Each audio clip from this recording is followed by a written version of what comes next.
Greetings, everyone. This is Payman Lorenzo, your host of the Leader with Heart podcast. Today, I have another special treat. I mean, all of my guests are special treat because they're incredible human beings. And this time, I have the honor of talking with Ira. Uh, she's originally from Holland, but she's been living in British Columbia, beautiful Vancouver, for the past few years. She's an incredible human being, an incredible soul. She's a Jikiden Reiki practitioner. She's been doing that since 2019. She's very passionate about helping people heal and transforming people's lives. So she's all about being of service and making a difference, a positive difference in people's lives.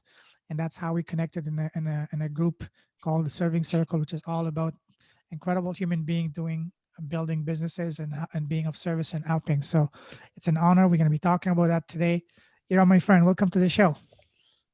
Thank you so much, Payman. It's such a pleasure to be here with you. Thank you for inviting me to the show. Pleasure is all mine. So for people who don't know you, tell us, who's Ira? Thank you. So my name is Ira Heidemann, and I'm originally from the Netherlands. That's where I was born and raised. That's where I did my bachelor's degree. But then I moved out, and I lived in various continents and countries. At some point, I did my master's degree in Cardiff, in Wales, and I lived in South America, in Peru. And I moved to Canada afterwards, and I'm a Canadian citizen, and I love and enjoy living in Canada, especially in Vancouver, BC, where I practice as a Jikiden Reiki practitioner. And I enjoy speaking different languages, so I can help you even if you speak Spanish or Dutch or English. My French is also still okay, so please give me a call and I can help you in various languages. Wow, what an amazing background. So you lived in South America. Where exactly? In Peru, you said? Yes, I lived in Peru, in Wow. Lima. I lived in Brazil and I traveled to Argentina, Paraguay, but Peru is amazing. So we're gonna talk about it in a moment because I'm very curious about especially traveling and learning about new places. So we're gonna talk about that. But first, let me ask you first some question to get to know you as a person because this podcast is all about knowing the person that is behind the titles. So let's start with this. So first of all, tell us, Ira, what makes you happy? I enjoy making people happy. Actually, I enjoy making people smile, but especially through my work, I truly enjoy helping people heal and transform. I love to see that people are getting the health benefits that I can give them through Reiki treatments. I have treated many clients that came in with pains, with all kinds of health issues, and I've seen them heal and also transform at mental level and become different persons. So that's what I really enjoy. But what I also enjoy is spending time outdoors in nature. I've always been a nature lover since a child.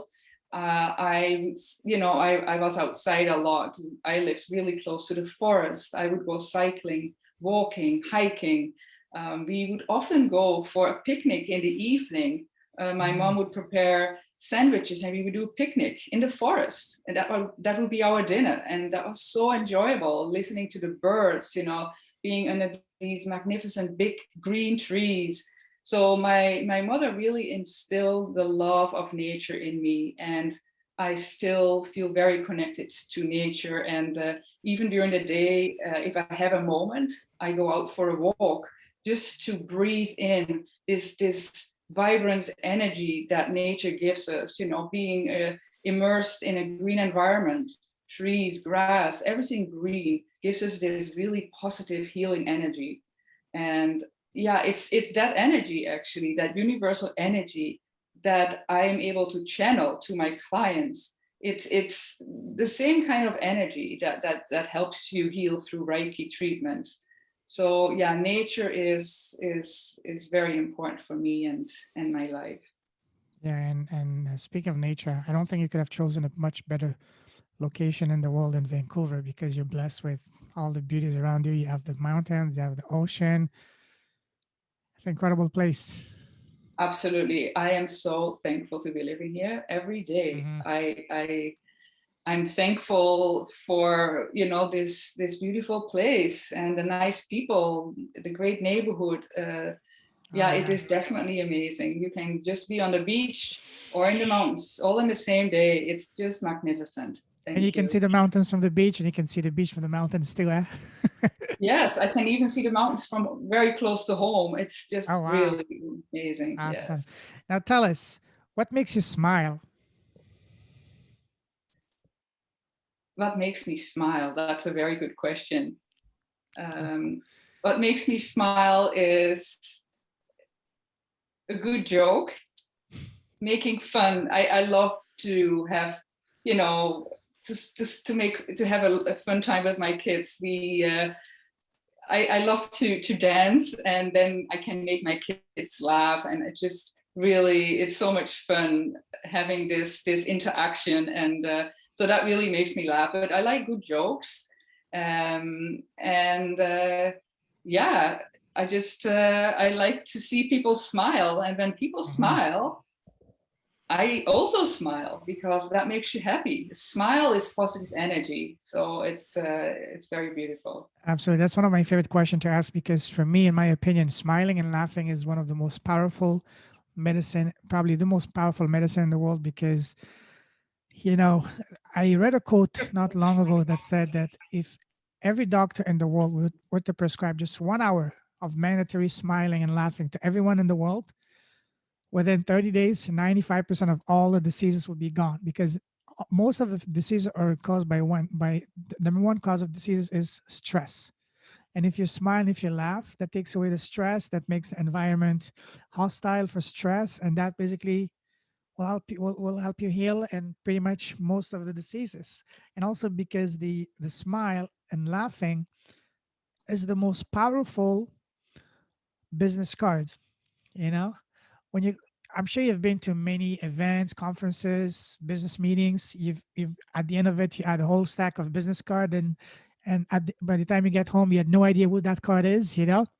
But instead, if you go to a business meeting or whatever, and instead of giving a business card that's going to be discarded, if we greet the person with the most amazing, warmest smile and laugh, that person will remember you even if you don't give him a business card. And I actually tried that myself. I used to live in Hong Kong, and I'm an e-commerce guy, so I used to attend a lot of events, especially on e-commerce and manufacturing and import export. So it was a 3-day event. The first day I went giving business card. At the end, I had like probably 50, 80 business card. I had no idea what was who, so all of them went to the bin. The next day I went to the event with zero business card, and all I did was just, "Hey, how are you? Nice to meet you." Very, happy, outgoing smile. And I swear to you, Ira, that made such a big difference. The people would actually remember me, and they would ask me to take a selfie, and at the end of the day they would send me an email with a picture with a selfie, say, "Hey, I remember you. You made a difference." So Oh. again, the business card is the smile is the most beautiful, most powerful, you know business card. The point of that is that smiling and laughing is the greatest, medicine that we're blessed with. So let's smile more. Even if you don't have 1 hour a day, make it 30 minutes in the morning, 30 minutes at night, or even 10 minutes, 10 minutes, 10 minutes, 10 minutes. Like for me, I go on YouTube, or whatever, I watch some comedies, especially I love French comedies and all that. Or even, for example, cartoons. Tom and Jerry, whatever. Maybe some people will laugh. Who cares? I don't care. But even sometimes you walk on the street, like I do a lot of biking, I do a lot of walking. The people sitting on the porch, I always say good morning or hi with a smile. Most people will smile back and say hi, but some people that don't, it's okay because I don't smile for them. I smile for myself. I make myself happy. If they maybe that person is not in the right mood or whatever, that's okay. You respect that. But we did our thing is just to smile to make ourselves happy. So let's all smile more, laugh more, and we will be much more happier. So that's one of my No, I most totally agree. favorite question to ask is what makes you smile because that tells you a lot about the person. That is true. Yes. No, it's a very beautiful story that you're telling me, and I totally agree with you. And smiling is part of being kind to others. And that actually reminds me of the 5 principles that we as Jikiden Reiki practitioners adhere to. So Reiki is originally from Japan. I can tell you a little bit about the history. We'll talk about that So later on. We'll talk about that. That's really, yes, don't okay, worry, we'll talk about that. Yes. Because that's fine, because really being kind is one of the 5 principles mhm. of Jikiden Reiki, and I can talk about it later for sure. Absolutely, absolutely. So tell us now, what makes you come alive?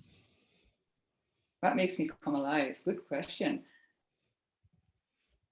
I love doing exercises, going Mm-hmm. for walks, going for bike rides, talking with people. I love talking with people about spiritual, about issues, about Mm-hmm. healing, just about people's life. I just love to converse with people that would like to share with me what they're going through so that I can help them and counsel them.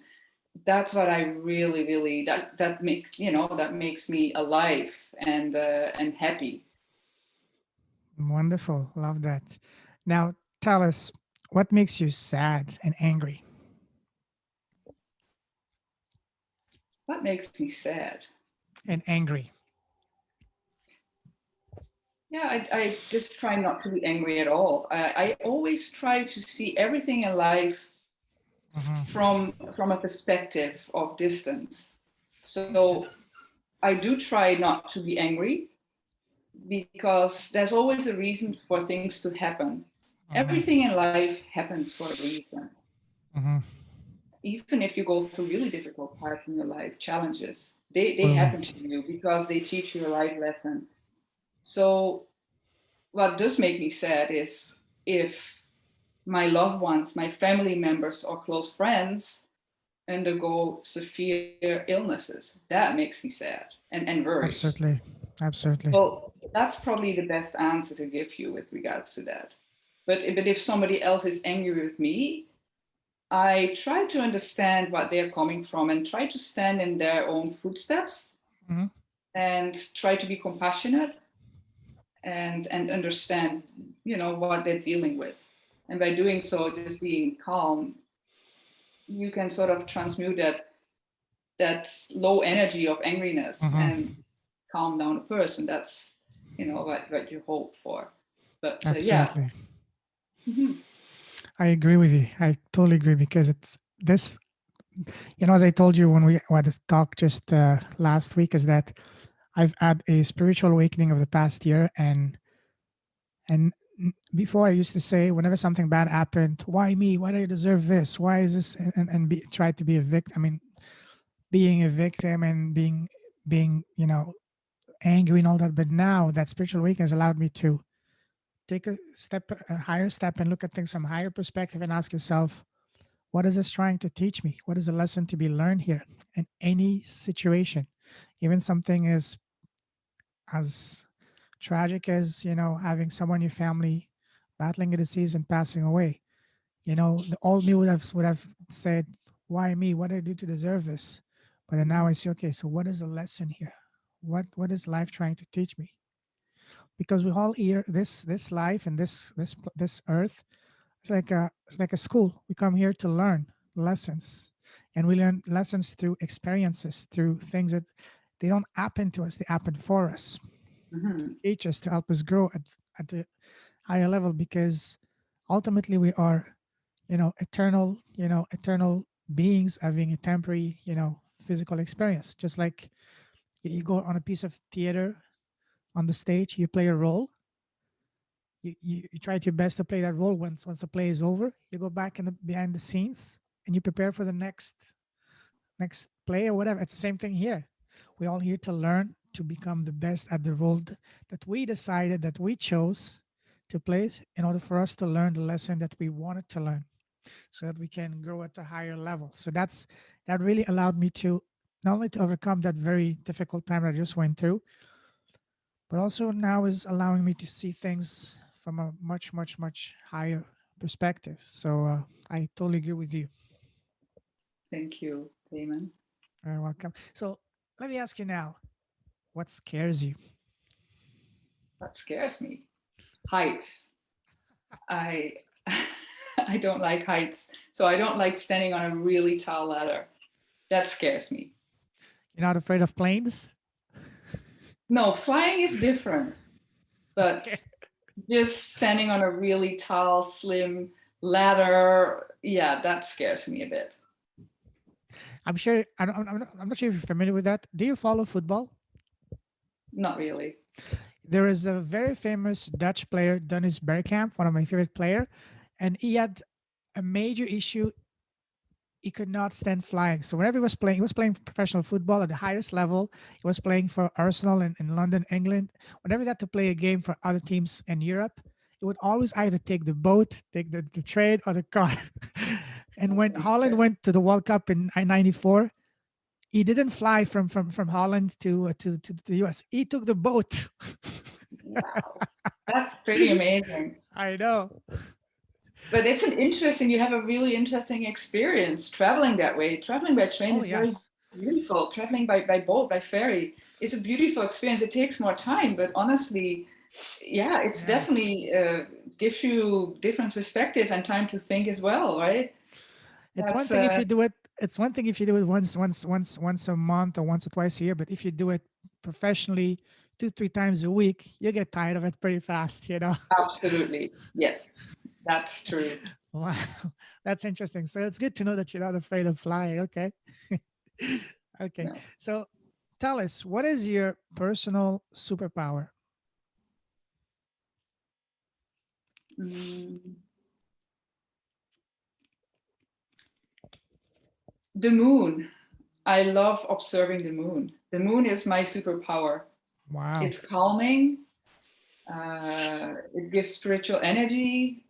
I admire the moon, Have but also you? the sun. Actually, I love the sun too. That is Mhm. true. So I love to be outdoors when it's sun shines. Speaking of the sun, I noticed and I read online a lot of people noticing the same thing that the color of the sun has changed. Like when I was younger, was a kid, the sun was yellow. Now it's white. Have you noticed that too? I haven't really know. I try not to look right into the sun because they say it's not good for Of your course, eyes. of So I course. haven't really noticed that much. Hmm. No, but Mm, that's an interesting interesting. observation. Yeah, and I also because I've been since I was a kid, I've been totally fascinated by space, astronomy. When I was a kid, I wanted to be first I wanted to be an astronaut and then a pilot. So I'm completely fascinated. Even a lot of nights, especially when it's warm, I just go outside, sit on the porch, and just daydream and look at the stars and wonder, okay, who's there? What's that? I even have an app that tells me the different stars, the constellations. So I'm always in the stars, trying to That's look at things and yeah, that's how I noticed that. But yes, the moon is absolutely beyond fascinating, yes, especially if you try to get a telescope and look even closer to what you can see. You will see some amazing things. I know. Yes, it's fascinating. All right, let me now ask you some fun questions. Ready? Okay. You know, when we were a kid, especially in primary school or middle school, everyone asks us whether it's teacher, our parents, or family, or friend. They say, "So, Ira, what do you want to become when you grow up?" What was your answer back then? I remember as a very, very young child, I was Mhm. I think it's still at kindergarten. I told my teacher I wanted to become a farmer because I loved Wow. animals. Mm, And I had an uncle and aunt with a farm. And yeah, I just love spending time on the farm. that's That's a long awesome. time ago, though. I didn't have that, those ideas later on, but I didn't really have specific and clear ideas about what I Mhm. wanted to become. Okay, so when you were in school, when you were a young girl, what was your favorite subject? French. Oh, I love really? the French language. Oh, that was my favorite subject. Why? So beautiful. It's such an elegant language, and I also, enjoyed visiting France as a child and also as an Hmm. adult. It's just one of my favorite countries. Yes, Yeah, absolutely, absolutely. Wow. Now, and what was your least favorite subject? math. Me too. Mathematics. Why? Well, I I wasn't really good at it, and yeah, it was not for me. It's You know, just sometimes, and I've had this from many people that I have on the podcast. You know, when we're young, we're very impressionable and very easy to be influenced. So, I had a teacher in grade 6, which was maybe it was her way of teaching or whatever, but we didn't connect, and she was very strict. So, okay, this is this. Now you guys do it on your own. Good luck. At the end, I give you a test. So she wasn't the kind to really go with you. So because of that, I get completely disinterested into mathematics. I had other people on my podcast that say because of a teacher that they didn't get along with or whatever, they were turned off from a topic. Would you say it was the same reason for you, that because of a teacher that turned you off for whatever reason, that you lost interest in math, and after that it was, you know, no, not really actually. Yeah, no, not was not related to my teachers. mm-hmm. No, it was Okay. just me. Yeah. I see. Okay. Now let's move forward. Looking from the time that you left school to now, how would you describe your path? Would you say that once you started getting into one path, one line, it was pretty straightforward, smooth sailing, or was it more turns and twists and turns and twists along the way?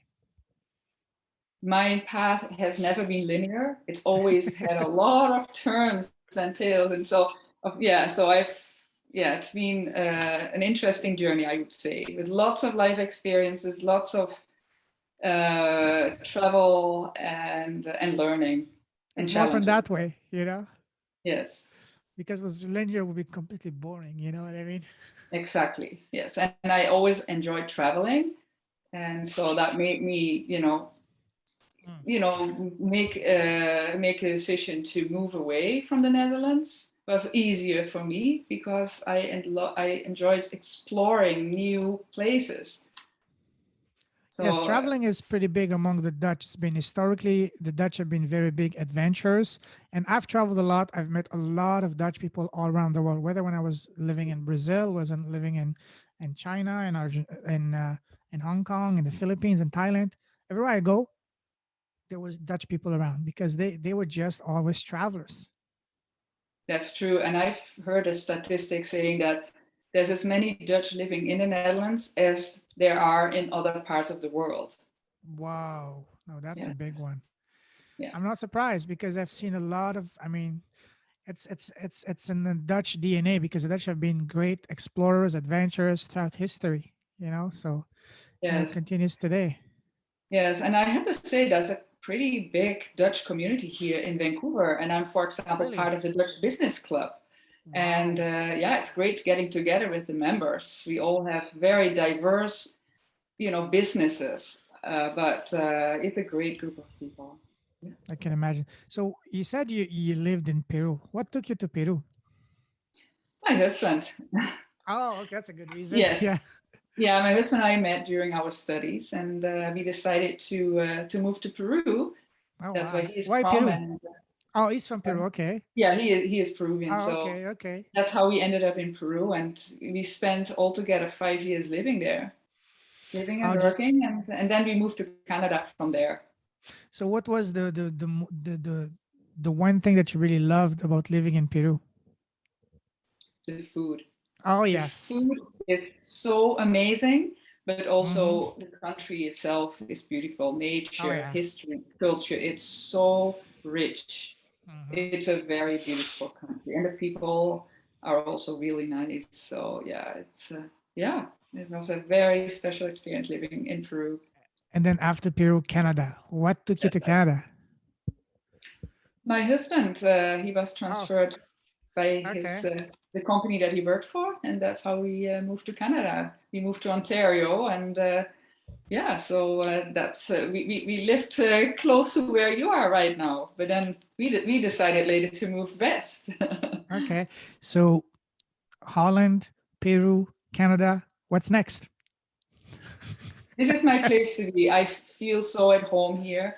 Honestly, Vancouver is my favorite place. I really, really am Yes. thankful that we ended up here. my whole family enjoys living here so much. So yeah. I can imagine. That's a very incredible place. Yeah. Now, I'm sure you heard the saying that says, "Change your story, change your life." And by story, I mean the story that we keep telling ourselves in our head all day long.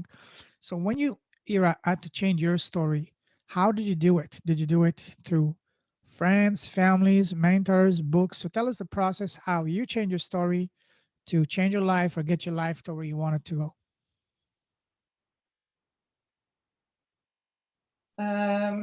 I think it's been a spiritual search after going through many different challenges, health challenges, just difficult periods in life that little by little you start to recognize, well, why did these things happen to me? And then, yeah, you start to search for answers. And that's really what happened to me. At some point, I visited the Health and Wellness Fair Mhm. at the convention center here in Vancouver. And I met this beautiful lady called Laura Gibson, and she is a certified hand analyst. And we started talking about, about health, about holistic healing, and I mentioned to her, I would like to become a Reiki practitioner. And she said, well, I happen to have also taken all the Reiki courses, and I can connect you to my teachers. And that's really what happened. And that really brought me on the path of life where I am. That really changed my life. Discovering Jikiden Reiki, becoming trained as a Reiki practitioner, and practicing and living life as a Jikiden Reiki practitioner, adhering to the 5 principles. And that really changed my life. And it's an ongoing process, of course. But I finally found what somehow I'd been looking for all my life. Awesome. So for people like me that are not Yes. very familiar with Jikiden Reiki, tell us what is it about? What is Jikiden Reiki? Jikiden Yes. Reiki, sorry. So Jikiden means directly taught. So Mm. really, it is the original form of Reiki that is Mhm. practiced and taught exactly the way it was practiced and taught in the 1920s by its founder, Mikai Usue. He was also soul searching. He spent more than 20 days on top of Mount Kurama, north of Kyoto, where suddenly he felt a lightning struck him. He was unconscious. And when he came Wow. by, he got up and he felt a different person. And so while walking down the mountain, he hurt himself and his toe was bleeding. And he just, without thinking, put his hand there and suddenly it stopped bleeding. So he discovered that he had acquired healing abilities. And from there on, he started to help other people heal, discovered that he could heal with his hands, his feet, even his eyes, his mouth. And Wow. so he decided to teach others, and he was able to find a way to attune others and to teach others how to help other people heal. So he was able to train 19 teachers. Wow. And of these 19 teachers, one man stands out, Dr. Hayashi. Mhm. He actually was the doctor that became a Reiki practitioner and teacher, but he actually taught many people in Japan, but also in Hawaii. So he was able to heal a lady called Mrs. Takata, who actually was from Hawaii, but half Japanese, half American. She actually was completely healed from a very severe disease. She needed surgery, but she decided to become healed with Reiki, and it was very successful. So she became a teacher, but so many others, and including Miss Chiyoko Yamaguchi. And so the reason that I'm telling you this story is that Chiyoko Yamaguchi is the mother of Tadao Yamaguchi, who is a teacher who is still, he is actually at the top of the Jikiden Reiki Institute in Japan. Mhm. I've met him at the North American Congress of Jikiden Reiki almost 2 years ago, before COVID. And so he actually is really teaching as many people as he can to also become teachers. So I took courses with teachers that he taught directly here in the lower mainland. So my teachers are Sane Okada, Sharon Richlark, and Mary Okazaki. So they have been taught directly by Tadao Yamaguchi. So there's this direct lineage of teachers that practice and teach exactly the way it was practiced and taught in the 1920s without changes.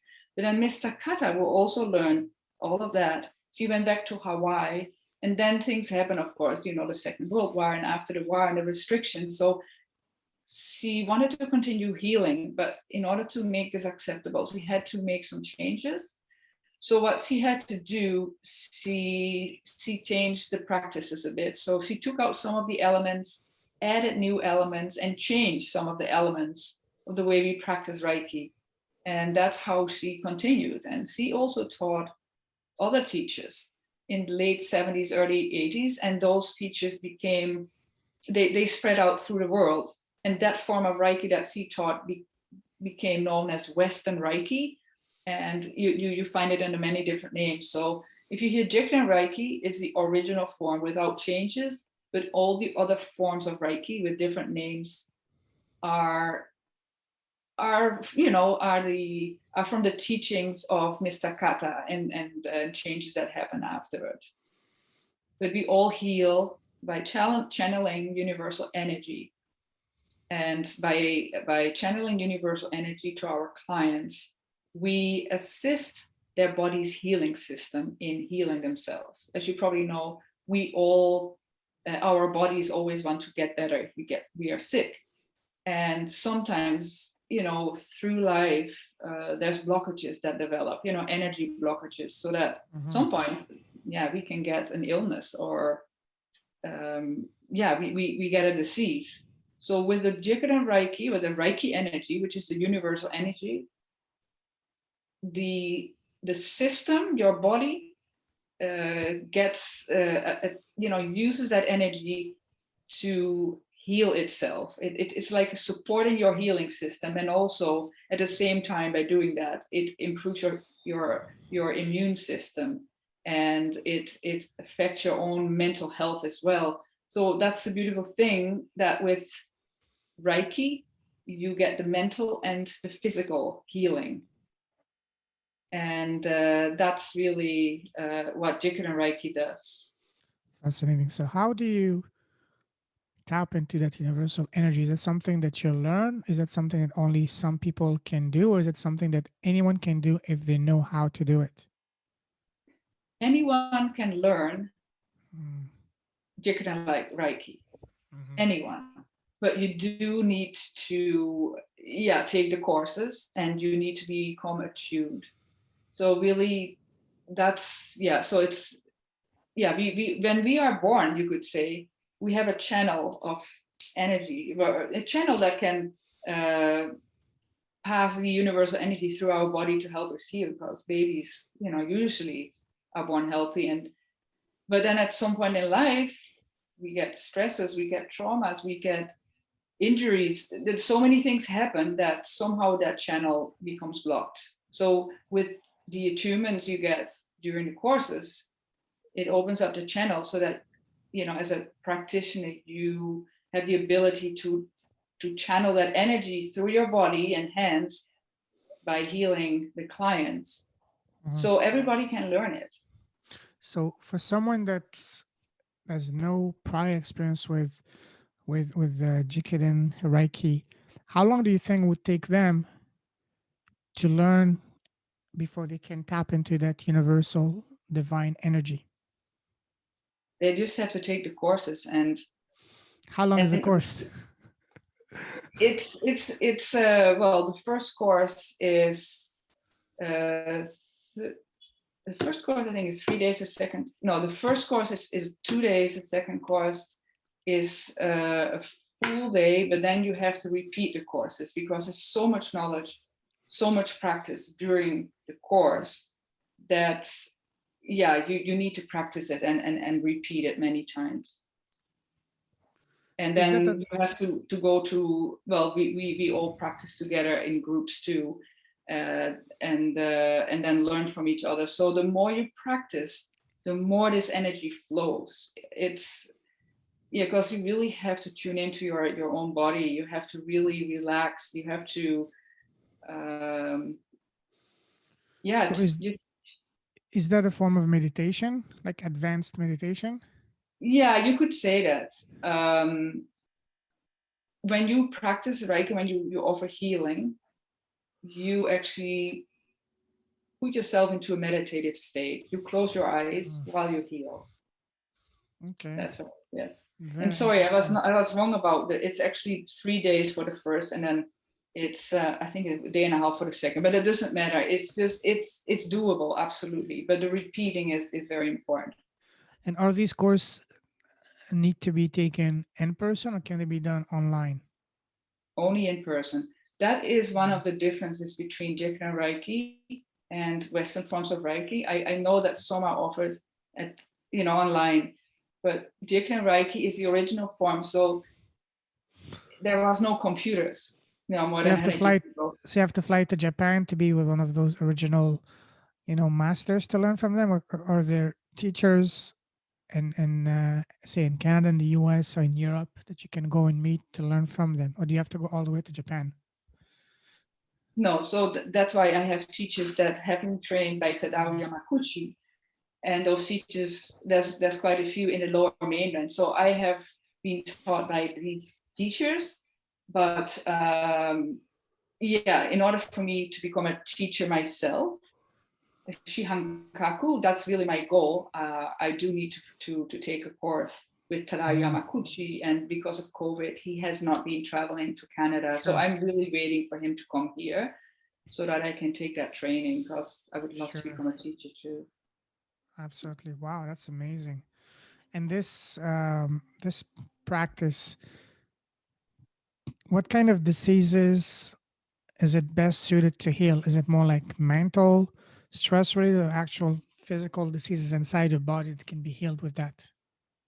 With Jikiden Reiki, you can help people heal from any kind of diseases, mental as well Wow. as physical. And so it can be used as a treatment on its own, but it can also be used as a complementary treatment.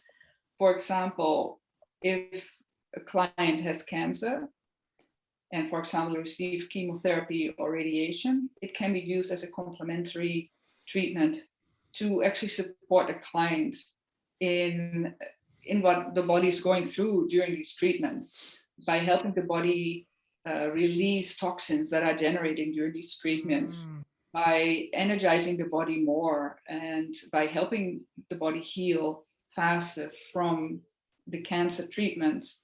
But there is clients and there's stories that people have been cured from cancer just by Reiki treatments on their own. But of course, when you have cancer, yeah, often it can be related to lifestyle, to food. So if you change all of those things and receive Reiki treatment, there is a chance that you can heal. But again, that is a choice a client has to make. It's all personal choices. But You have to believe in really, it. Yes. no, it doesn't have to believe in it. Actually, if you don't believe in Reiki, you can still be healed with Reiki. You don't have to Wow. believe in it at all. So it can be used, for example, if you have injuries, or for example, you fall, you're bike a road cyclist and you fall and you have concussion. Then when you have a concussion, the energy has left the brain, and you have to really stay calm so that the brain can re-energize. With these Reiki treatments, you can support that healing and re-energize the heads, and so really advance and speed up the healing from a concussion and neck injuries that are often caused. Yeah, so that's really effective. I've seen that in my personal life. And so it can be also used with any other disease, for example, injuries, pains in the knees from running, or if you have digestive issues, or if you have adrenal fatigue, I can work on your kidneys, for example, and your hormonal system. I can work on your nervous system if you're dealing with a lot of stress, depression. So there's actually two kinds of Reiki treatments. One is we call it the physical Reiki treatments, whereby you as a client receive a treatment on a massage table, or if it's a distance, it's recommended to be, laying down on a bed or be in a very comfortable chair. And then I lay on my hands and the client receives the energy and the healing. And actually that's something I would like to show you, because when I treat a client in person, we use a Japanese fabric, which is called tenegui. And this is an example, as you can see, it says Jikiden Reiki. And so what we do for the treatment, we fold it like this. So we fold it in double, and sorry about that. And then so I cover the eyes and part of the nose with this tenegui. And it's really for the calming of the mind, for hygiene, because I often start treatments by putting my hands on the eyes, and then of course I also put hands on the ears and the rest of the head. But that's something I use to start a treatment, to get this energy, this universal energy flow into the body. So I have a question. Sorry to interrupt you. So you said Reiki can be used for healing disease, but can it, because it's tapping into this universal energy, so if we're able to tap this universal energy, can we also use it to enhance our mental capacity, for example, to get clarity on business, on things like that? Can it be used for that as well? Of course. Because before, before an exam, before a sporting event, if you're an athlete, before a major meeting, if you're a business person, or before making a big life decision, you just kind of like meditation, you just close your eyes so you can meditate and get access to the higher realms. Can you do that also with Reiki, to get to tap into that universal wisdom to help you make the right decision, to enhance your mental capacities and so on? Yes, absolutely. That's a very good question.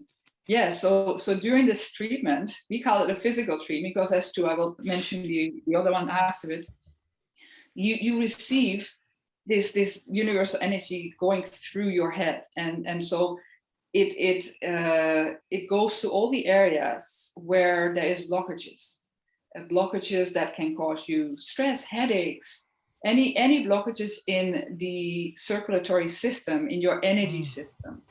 So yeah, for sure, if you need clarity, if you need insight, then the Reiki treatments help you to connect better the soul and heart, so that you get better connected to your inner self. And while you receive the physical treatments and the physical healing, right, of issues that you're dealing with.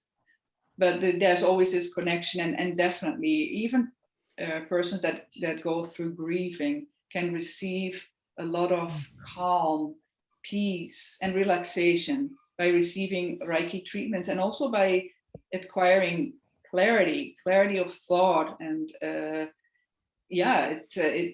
so, for example, I have clients that during the treatment have visions, they see things. Wow. Or clients that after the treatment have dreams that are telling them, stories, actually tapping into their own consciousness. So the Reiki treatments are very powerful in connecting to your higher self. Can you connect to other realms and other entities? And even can you connect and talk, say, with angels, even with loved ones that have left you, that have passed away? Well, that's not something that could happen to the client. It all depends on the spiritual development of the client. And so definitely I assume if you continue with a lot of treatments and you really open up your channel, you really connect well your heart, your mind, your soul, then definitely that could happen. Yes. Wow, fascinating. I will have to look into that myself because now that it's really intriguing me as well. Wow. Hmm. That is truly fascinating. Yes. So, for example, if you, for example, have digestive issues, that could be Mm-hmm. related to, often related to emotional issues. So then, when you receive the treatment, you get this mental benefit. So you get this calming relaxation, and you become more energized. Often clients, they come in, they're really tired and stressed out, but then they leave the session and they feel light, they feel energized, and they feel so calm and relaxed. But definitely it really helps digestive issues or lung issues. If you have issues with breathing, for example, it opens up the lungs, and yeah, it helps you with breathing. Even clients that had COVID and side effects, they also get the healing so that they're faster back on track after healing from COVID, for example. That's another example. So really, that what I'm telling you now, that's the physical Reiki treatments, but then we offer a psychological treatment, and that is more for clients who are dealing with mental diseases, you could say, like addictions to alcohol, drugs, cigarettes, or that are really traumatized and are dealing with specific mental psychological issues. So for those clients, I have a separate psychological treatment. We call it psycheki. So that is Oh, I different. see. Okay.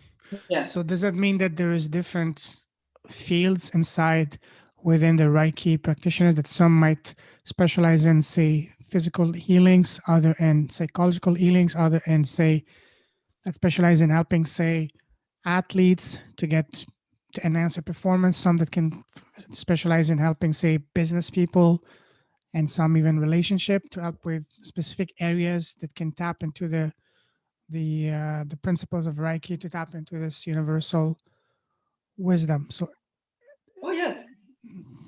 does it make sense what I'm trying to say here, or? Oh, absolutely. No, Reiki, I can help clients with all of that. Absolutely. So Oh, for okay. example, what I can explain, if you, for example, are a student and you are always very anxious about taking exams and you're really stressed out, then the psychological treatment can Mhm, really help that mhm. person in really healing from that anxiousness, that fear for exams. That's where the psychological treatment comes in, for example. And then, of course, the regular treatment will help to calm the person down right before an exam to get more clarity. For example, that's another thing you can achieve with Reiki treatments. So And I basically, think once that's so once you master the foundation, then you can apply it to any area of your life, whether it's health, whether it's psychology, whether it's business, whether it's performance. It can be applied to anything. anything. Athletes, for example, that have a lot of injuries or Mhm. pains, absolutely can be helped. One of my clients told me recently that since she's seeing me weekly, she does not need any more massage therapy. Wow. So she's saving money on massage therapy because she doesn't need it anymore. The Reiki treatments give her all those benefits. So definitely, if you're an athlete, then Reiki treatments will help you a lot with recovery from injuries.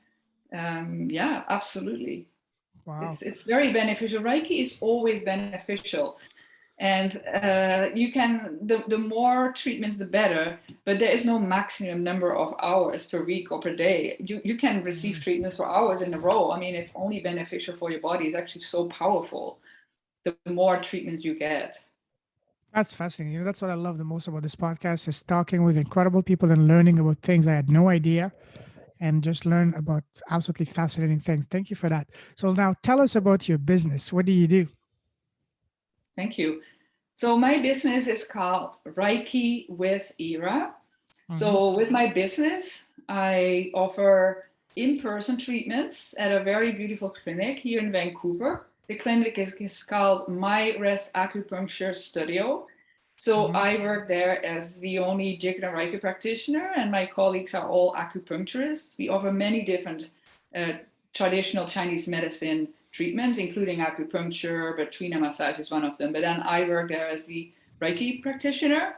And so if you want an in-person session, you can just book me in through their website. But then I also offer distant Reiki healing. And so when you go to my website, you can check me out, give me a call, or you can just email me, fill out a form, and then I can set you up for a distant Reiki treatment. So you What's can your receive website again? What's your website? It's reikiwithira.ca. All right. www.reikiwithira.ca. Okay, I'll put it in the show note and I'll check it out myself. Okay. So There's a what lot would of you say? information about Reiki and Oh, I can history imagine. I can and a imagine. lot of testimonials as well. So what would you say is your ideal client? My ideal client would be a person that is overwhelmed in life and stressed, that deals with different physical issues, for example, digestive issues, breathing issues, injuries, clients that really feel that no other treatments have been able to help them with their healing, but they don't feel that, you know, that they function optimally. So those clients, they are looking for holistic healing that is different, non-invasive, but that can give them all the benefits that other treatments could not give them. And so, yeah, so I can really help my clients that also sometimes are stuck in their lives and don't know where to go, or that are not successful at, for example, finding a job. You know, there's things that are happening to people. And so by receiving these Reiki treatments, you receive so much mental and physical healing that you transform your body, soul, and so, yeah, those are the kind of clients that I love helping. And I also offer them some counseling with regards to healthy foods, lifestyle, and other things. So I really try to help my clients in the best possible way. And if I can't help them with, let's say, if a client has dreams that he or she would like to learn more about, then I can refer the client to, for example, one of my contacts. So yeah, I really try to help clients in the best possible way. That's awesome. Wow. Now, tell us about an example of the most remarkable transformation you've seen from one of your clients so far. Well, that's quite a lot. Okay, let's start with one of the clients that I helped a few years ago. The one that comes to mind, yeah. Yeah, that's, for example, one of my clients that I helped. This client was going through a lot of physical and mental issues, stressed out, tired, lots of pains, back pain, lots of pains in the body, felt lost, went through a lot of hardship. So I offered a client 4 treatments, only 4, once a week, sometimes twice a week. And this client totally transformed. All her pains disappeared. And her mental health improved so much that she transformed and was successful in getting a few jobs after that. And right now she's thriving. She went back to running because she stopped running because she loved running or jogging. And her health is doing really well. And so this is, for example, transformation of one of my clients, but there's many other stories I have. So yeah. Amazing. Amazing. Thank you. Wow. Now let's talk about something that is dear to my heart, and I'm sure to your heart as well, is about impact and cause. The theme of this podcast is people are building impactful businesses, hence the name Leaders with a Heart. For me, I'm launching a product soon on Kickstarter, on a crowdfunding platform, and for every 3 units I sell, we will be sponsoring a kid for 1 year of education in India. So basically, taking kids that are on the street, putting them into schools and giving them a chance to have a normal education. So our goal is to not to raise a certain amount of money, but to be able to raise enough money so that we can sponsor 1,000 kids.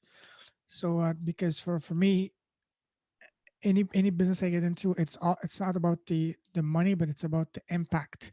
So that's what I want to do. So for you, Ira, what would you say is a cause that you're most passionate about? Mm, I would say the environment. I'm very Mm. concerned about our beautiful earth and Oh yes. what is happening to our beautiful earth, climate change. That really concerns me a lot. Hmm. What can each and every single one of us can do to do the little bit contribution they can to preserve our environment? Yeah, well, we as a family, we have made a lot of changes. For example, we do not have a car. Mm. We don't eat meat, so we are all vegetarians.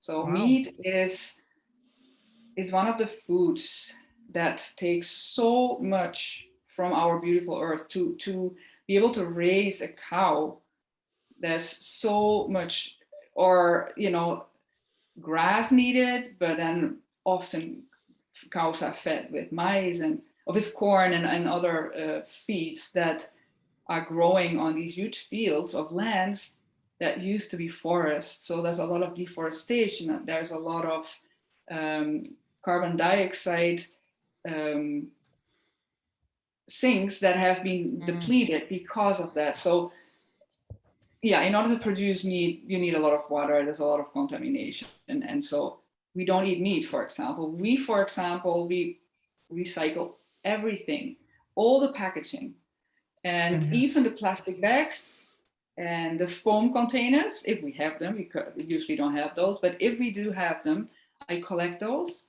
And then once every 3 months, one of my neighbors has a plastic recycling evening. We bring all the plastic that the city doesn't pick up, and we sort it in her place, and then we pay her a fee, and then she gets someone to pick it up. And all of that Wow. plastic is reused, recycled. So we try to have as low as a footprint as possible. Our house, for example, is very efficient with regards to heating, insulation. So we really to have as low a footprint as possible on this earth. Yes, I That agree not with that. everybody can do actually. I agree with that. We need to every single one of us do something. And that's why for me, for a product is not going to be, it's going to be a leather product, but not animal leather. It's going to be a vegan leather product. So that because we don't want to have any animal cruelty or any, any damage to the environment, because there's a lot of, especially nowadays with technology, there's a lot of opportunities with new materials that are equally as beautiful, as lasting as real Mm-hmm. leather, but without all the negativity and especially without the cruelty, you know. Exactly. So yeah, that's a way to go for all of us, and we can all make some conscious decisions to protect our environment, because even a cow, even if we think it's only a cow, the cow still has a soul. We're all connected at the base. Even an ant, a lot of time, like if I see an ant or a bug, the old me would just crush it without thinking twice. But the new me, like a couple of, I mean, a month or so, there was what was it? There was a bee stuck between the window and just the inside of the and what do you call it? It's screen. And the blinds. So Yeah. my sister was freaking out. She asked me to kill it. I said, no, don't kill it. I just took a napkin, just grabbed it, and she was telling me, crush it, crush it. I said, no, I'm not gonna crush it. I just pressed hard enough for him not to escape, but not too much. I didn't want to crush him.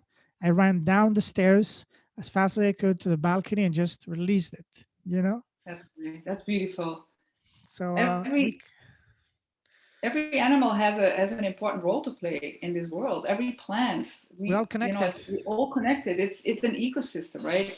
So what I usually do if there's a fly in the house, Hmm. I get a glass, I put it against the Yeah, yeah, let's yeah. say the window. Then I get a paper and I move it through so that the fly can't get out, and then I lift it up and take it outside, and then the fly flies away. It's very simple, and you don't hurt or Exactly. touch the insect at all. So that's another way to do it, but that's great, saving lives. Even sometimes when I bike, I always see ants on the ground. Normally, you don't even pay attention to those, but now when I bike, I always look where my tire is going. The other day, I almost had an accident because I saw an ant. I tried to avoid it, so I had to steer, and I was really lucky that it didn't fall because I could have fallen very easily. But I was able not only to keep my balance, but also to not to kill the ants. So I felt good about that. Very good. That's Yes, so really we all can make some decisions. That's awesome.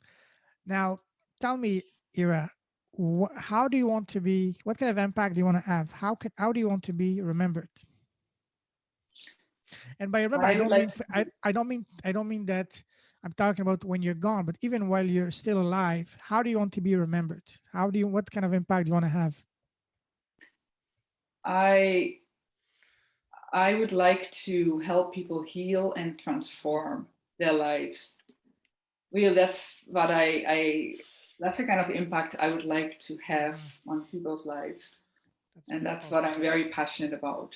Making people, heal, be healthy, transform, and be happy Mhm. and have a thriving life, right? Awesome. We all have a mission, a purpose to be here. What would you say is your mission in this lifetime? My mission is to serve and to Mm, help people heal. love that. Mm. How would you rate your what's the correct way to say it? How would you rate yourself on performing your mission so far? Pardon me, Objective, on how would you rate yourself on on performing your mission so far, objectively so far? I am doing well. I mean, I do my best. Mm. I all I do is doing my best and doing what I can to help my clients heal. With good intention and good heart, that's what matters. Absolutely. Yes. Awesome. Now let me ask you now some fun questions to wrap this off. Imagine now that you have a time machine, you Mhm. know, and now you can go back and sit face to face with Ira when she was 18. So what would be the first piece of advice you would give to the 18-year-old Ira, knowing all that you know now? Don't worry about the things that happen to you in life. Learn a lesson from each thing or challenge that you Mm, encounter in your life. Don't worry. absolutely. Mm, love that. And now, do you have your own podcast? I don't. Why not? It's on my to-do list. Okay. What's the number one cause you would say that you haven't started your podcast so far? What's the number one cause? Pardon What's me? what what's the main reason why you haven't started your podcast yet? Is it lack of time or Yes, it's mainly okay? a lack of time. That's the Okay. truth. Yes. All right, cool. Awesome. So now imagine that today you have your podcast, very successful, and you have the most special guest in the world, which is yourself. You're interviewing Mhm. yourself. What would be the number one question you want to ask yourself? The first question that comes to mind. Don't think too much. The first Mhm. question that comes to your mind. And What do usually you that's, enjoy? oh, and My what's your first question: answer? what do you enjoy doing most in life? And what's your answer? Helping people heal. Wow, love that. And what is the one thing you're most grateful for? My family, Mm, my family and friends. love that. And one question I really love asking everyone is what is the smallest thing you've done or you've started that has had the biggest impact so far in your life and your business? To give you an example, like for me, well, it's maybe small is not the right word, but the one thing that I've done has had the biggest impact, positive impact, has been starting my podcast because that podcast has allowed me to connect with so many incredible people that it has been tremendously changed my life in a better way. So for you, what would you say has been something, the one thing that you've done that has had the biggest impact so far in your life?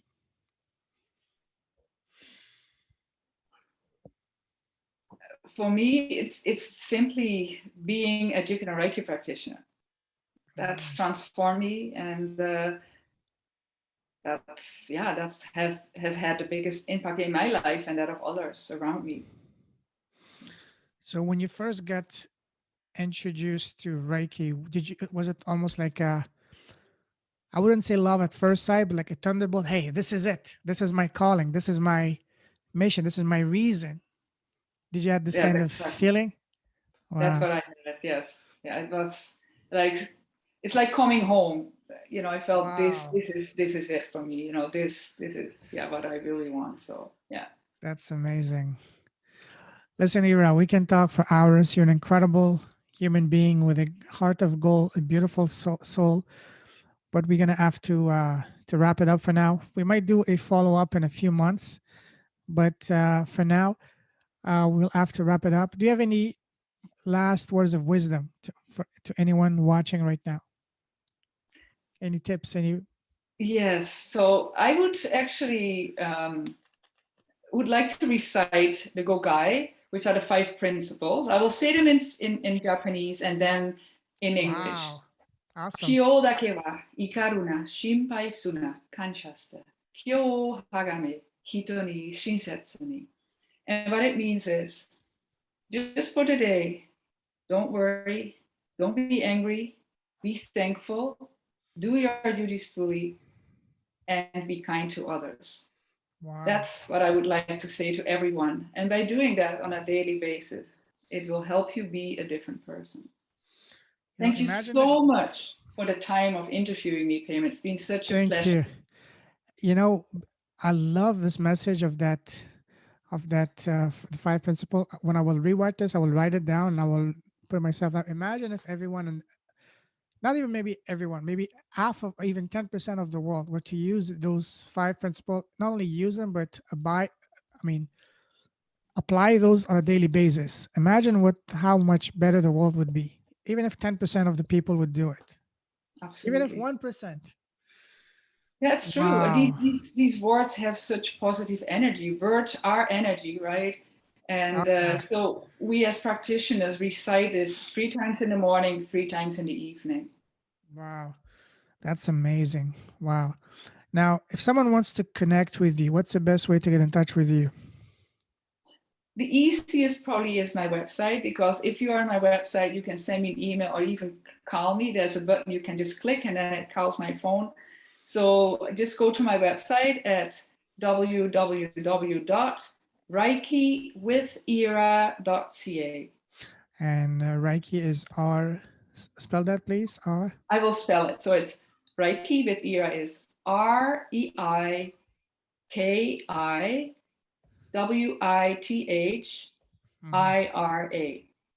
Awesome. .ca. Thank you.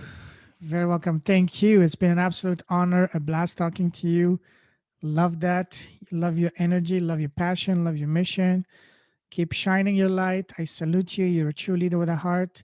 Stay safe. Stay awesome. Keep shining your light. And God bless, my friend. We're definitely going to stay in touch.